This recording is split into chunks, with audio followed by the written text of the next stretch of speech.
In several areas of the South China Sea, islands, atolls and reefs have been transformed. China claims almost the entire area and for years has been militarizing the islands, constructing remote outposts. Concerns over South China Sea will be an ASEAN priority this year. The situations in the South China Sea. We had extensive discussions during which concerns were expressed on the land reclamation, recent development and serious incidents which have eroded trust and confidence, increased tension and may undermine peace, stability and security in the region. Good day to Dr. Nisa and my fellow classmates. Today our group will be presenting about the impact of 9 dash lines on Asian maritime security. Well, let me start with the introduction. The South China Sea has been the theater of contentious issues regarding territorial disputes in Southeast Asia. Today, China is on the rise and looking to spread its influence and power in the global arena, has actively taken multiple forms of aggressive actions in doing it. The spreading of influence and power are not only focused on the land but also maritime as well. It is also known that China as a strong superpower is able to bully other states that less power due to the power asymmetry to make sure that they are able to get what they want. This means that even if it is against the law, it does not stop China from taking unnecessary actions and causing unnecessary conflict that may have threatened the sovereignty and national interests of other states involved. Some actions that China had taken was sending warships and marking the territory first so that the other states are unable to claim that the territory. This caused other states to be vocally opposing the act of China in trespassing and claiming the territories that they do not have rights to claim it in the first place.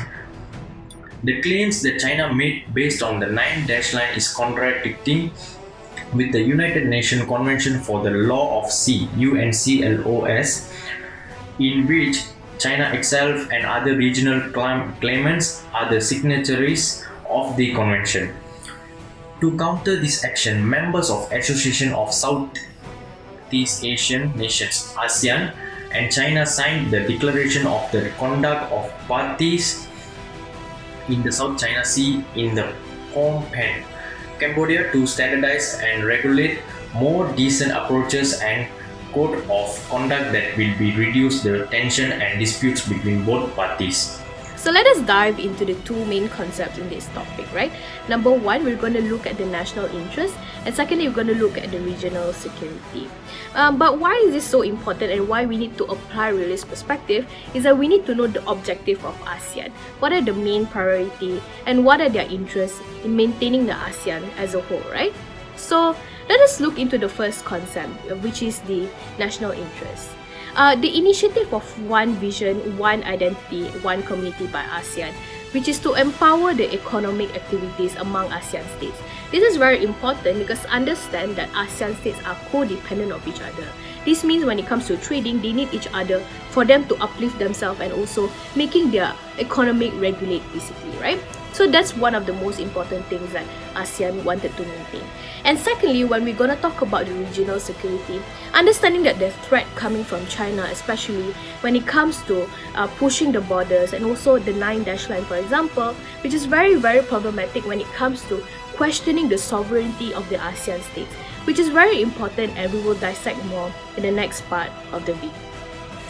Hello, my name is Muhammad Karafiq and now I will talk about the background of this topic. The South China Sea has channeled 33% of the world delivery and is rich with island, fishery, oil and gas store. It is likewise one of the most contested regions in Southeast Asia and has the most potential for furnace clash. China, Taiwan, Vietnam, the Philippines, Indonesia, Malaysia and Brunei have made covering regional case to this water. Similarly, just as to a portion of the island and rock outcrop in them, like the Paracel and the Spratly Island, which is European Union to Asia Center. However, other countries like Vietnam, the Philippines, Indonesia, Malaysia and Brunei have their right as well to claim as they are also part of the South China Sea. In the early 1970s, Vietnam has swayed over Spratly and partial archipelagos as a unclosed by making and executing execution. Additionally, Malaysia and Brunei claim an area that falls within the economic exclusion zones under UNCLOS, which is European Union to Asia Centre. And now the status quo is the South China Sea dispute has been a test for the effectiveness of international laws as well as the cooperation of the ASEAN members as a regional institution in dealing with the dispute in the South China Sea. ASEAN members such as Vietnam, Malaysia and the Philippines reinforced their claims in the South China Sea under UN clause that was put into effect in 1994. According to the UN clause, the coastal states are permitted to designate a full sovereign maritime zones or territorial seas out of 12 nautical miles, while exclusive economic zone EEZ designation out of 200 nautical miles, as well as the continental shelves out of 350 nautical miles for economic and research activities such as fishing, oil drilling and marine expedition. On the contrary, China justified their claim with their 9-line map covering most areas of the South China Sea that clearly exceeded the limit of claiming territorial waters underlying UN clause. China justified their claim based on two factors. Number one, historical claim, and number two, sovereignty. China believed that they have the right to claim South China Sea based on historical relation they have within the region, referring to their historical evidence, especially administration archive, as well as exploration mission that dated back during Han and Ming dynasty. This factor also catalyzed China to claim this region as part of their integral territory. Using historical narration, China declared that South China Sea belongs to the mainland China. According to Dr. Wu Xijun, this designated area in the 9-line map is legally under China's jurisdiction due to the sovereignty that existed and extended within the line. He also stated that the map did not contrary to the UNCLOS description regarding to the sovereign right and jurisdiction within territorial water. This has strengthened China's assertion in dominating and occupying South China Sea region. China has put a lot of effort in proving their claim by reclamation and also remilitarization in the region. China has built military infrastructure and defenses in the featured islands such as Subi Reef, Mischief Reef. They also have allocated a lot of military assets in the region to provide security. Moreover, China named two new administrations in the disputed area, whereas Paracel and Spratly Island are renamed as Yisha and Nansha respectively to exert China's authority in the region. Thus, this has made China to further their claim in the region due to their belief that this is their integral part of their national territory. Now, let's talk about the impact of China's claimant on the 9-line on ASEAN. This looks like China's assertiveness in decision making and claiming this territory within the South China Sea has affected both diplomatic and economic relations with ASEAN. If we look from ASEAN's perspective, this looks like China not only has threatened the sovereignty of ASEAN states, but also interfering in economic development, thus creating a tension between ASEAN and China. For example, the clashes between China and the Philippines on Scarborough Shoal in 2012 resulted in China to impose several economic pressure onto Philippines. According to CAO 2014, China began to issue traveling regulation advisory to the Philippines that led to the decline of Chinese tourism in Philippines. Beijing also impermanently suspended Filipinos' banana imports. China also willingly to show its naval might in addressing their firm resolve and stance in the dispute region, thus creating security dilemma and escalating the tension. In May 2020, when a Chinese research and surveillance ship, the Hainyang DZ-8, along with a fleet of Chinese Coast Guard's vessel, encroached Malaysian EEZ and its territorial waters, as well as harassed the West Capella, a Malaysian exploration drill ship that lasted for 6 months. Moreover, there are also reports about Chinese fishing boats entering the territorial waters of ASEAN members due to the protection provided by the Chinese maritime enforcers. So we can see that these created clashes of distinctive authority among the enforcers in the region. Therefore, we can deduct that this had led to insecurity and dilemma for ASEAN's own companies and respective authorities to operate freely and enforce law in the South China Sea, thus jeopardizing ASEAN's economic activity in the region.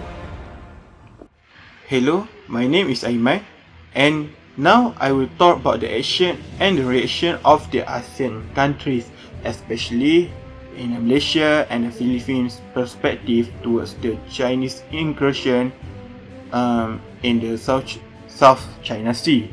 Let's begin. First, we need to know that Malaysia have reacted with many defensive and diplomacy methods to defend their claims over the South China Sea, and if we look through the history, Malaysia has done many procurement of many strategic and major defense assets because of the maritime dispute they had with China and Vietnam. And one of the major defense assets because is the procurement of 2 Scorpion submarine from France to patrol and secure the national interests of Malaysia in the South China Sea. The Malaysia Armed Forces have stationed its military personnel on the 5 atolls that have been occupied by Malaysia to serve as forward bases for the Royal Malaysian Air Force and the Royal Malaysian Navy. In addition, Malaysia have also rejected to submit the dispute to the international legal arbitration because China would assume that this was a hostile act toward them, as it did when the Philippines challenged them in the International Tribunal for the Law of the Sea in the year of 2030. And nowadays, Malaysia is still defending its sovereignty from China incursion by using diplomacy and little use of military forces to shadow the Chinese incursion. Okay, next, apart from that, the Philippines also have been struggling to defend its claim on the dispute territory against China claims. The Philippines has against China claims by stationing its military personnel to occupy the 2 submerged reefs which are named as Rizal Reef and Ayungin Shoal, and the Philippine government has also instituted the arbitral proceeding against China under Annex 7 to the UNCLOS, which is concerned of its dispute with China over the maritime jurisdiction of the Philippines in the West Philippine Sea on the 22 January 2013, and this action has caused China to send its note verbal to the Republic of Philippines regarding their position on the South China Sea, and China also rejected and has returned the Philippine arbitration notification. As for the conclusion, the territorial claim in South China has been the continuous issue between Asian countries, China and Taiwan. The historical claim made by China through the 9-dash line has been issue and clash of interest in terms of security and economy within the region. It is important for states involved to be strategic with their decision making and making claim, and also at the same time to maintain their sovereignty. The impact that was created on diplomatic ties and economic relations are very important, which it led to the decision of negotiating between the state that were involved through the Code of Conduct. It is important for all states to abide by the Code of Conduct to solve the problem of the claim and also to maintain the regional security and for the regional economy to prosper. So that's all from us. Thank you.